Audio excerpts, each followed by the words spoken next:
Good morning மக்களே. Last 3 டேஸாக fever அப்போ உங்களை நீங்கள் எப்படி தான் பார்த்துப்பீங்க அப்படின்னு நீங்கள் கேட்டிங்க இல்லையா? அதுக்கு ஒரு சின்ன வீடியோ தான் இது. ஃபீவர் அப்போ நமக்கு ரொம்ப முக்கியமான 2 விஷயம். ஒன்று ரெஸ்ட்டு, இன்னொன்று தண்ணி. நீங்கள் எந்த அளவுக்கு ஹைட்ரேட் பண்ணுறீங்களோ அந்த அளவுக்கு ஹைட்ரேட் பண்ணி யூரின் போக போக இன்ஃபெக்ஷன் உடம்பு விட்டு போய்கிட்டே இருக்கும்.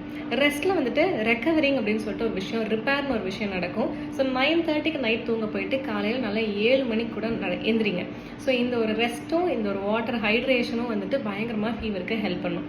No junk. ஃபீவர் அன்னைக்கு தான் நமக்கு எல்லா ஸ்வீட்டும் சாப்பிட்றதுக்கு தோணும். ஆனால் அது எல்லா ஐம்புலன்களையும் அடக்கி வச்சு நல்ல ஃபுட்டாக எடுத்துக்கோங்க.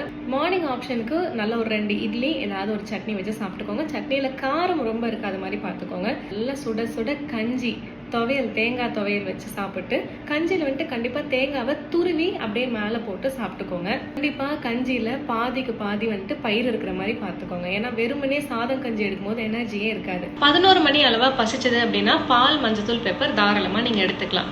பசிக்க சாப்பிட்டே இருக்கணும்னு இல்லை. ஃபீவரில் கண்டிப்பாக ஒரு பெரிய ஃபாஸ்டிங் இருக்கிறது நல்லாவே டெம்பரேச்சரை கம்மி பண்ணி கொடுக்கும். பசிக்கும் போதெல்லாம் தண்ணி குடிங்க, நொறுக்கு தண்ணி சாப்பிடக்கூடாது. மதிய நேரத்தில் சுட சுட சாதம் நல்லா மசிச்சு, ரசம், பெப்பர் ரசம் ஊற்றி நல்லா மசிச்சு 2 முட்டை கம்பல்சரி வைங்க.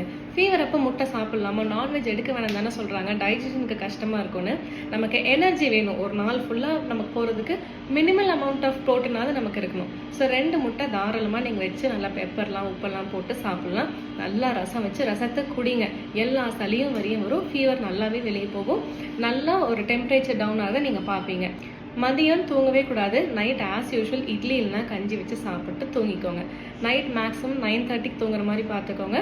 மார்னிங் லேட்டாகவே எழுந்திரிங்க. ஃபஸ்ட்டு என்ன தெரியுமா பண்ணணும்? லீவ் எடுக்கணும். எங்கே நீங்கள் போனாலும் ஃபீவர்னால் நல்லா லீவ் எடுங்க. எந்த ஒரு ஸ்கூலோ நமக்கு எக்ஸாமோ, பப்ளிக் எக்ஸாம்ஸ்லாம், மெயின் எக்ஸாம்ஸை தவிர்த்து எல்லா எக்ஸாம்லேயும் ஃபீவர் வச்சுட்டு நம்ம ஸ்கூலுக்கு போகணுங்கிற அவசியமே இல்லை. வேலைக்கும் நான் சொல்கிறேன், ஒரு 3 days கம்ப்ளீட் ரெஸ்ட் எடுத்து அந்த ஃபீவரை நேச்சுரலாகவே அந்த பாடி டெம்பரேச்சரை குறைங்க. So give your body the rest it needs.